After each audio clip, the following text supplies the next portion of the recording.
Guys, চলে এলাম আবার একটা মিনি ব্লগ নিয়ে। তো আজ গিয়েছিলাম আমি আমার মা একটু বালিগঞ্জ, কিছু কেনাকাটি করার ছিল।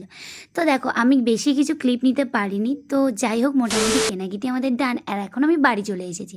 বাড়ি এসে আগে আমি কেক খেয়ে নিয়েছি, কারণ খিদে পেয়েছিল। আর কী কী কিনেছি সেটাই তোমাদেরকে দেখিয়ে নিচ্ছি, এক এক করে তোমরা দেখে নাও। সব কিছু বলা সম্ভব নয়, বাট তোমরা একটু দেখে নাও। এটা হচ্ছে মায়ের জন্য একটা চুড়িদারের পিস কিনেছিলাম। আর এটা ছিল হচ্ছে মনে হয় টেবিলের কভার। আর তারপর কিনেছিলাম একটা দাদুর জন্য টি শার্ট। আর এটা হচ্ছে আমার মামার জন্য প্যান্ট। আর কিছু টুকটাক জিনিস কিনেছিলাম, যেমন হচ্ছে এই যে পা মোজা, ঘরে দেখতেই পাচ্ছি, এটা হচ্ছে মানে বাথরুমে যত সম্ভব। আর একটা পা মোজা কিনেছিলাম, যেটা হচ্ছে বাইরের জন্য। তো যাই হোক, মোটামুটি সব কিছু দেখিয়ে দিয়েছি। আর এখানে হচ্ছে কিছু সবজি কিনেছিলাম।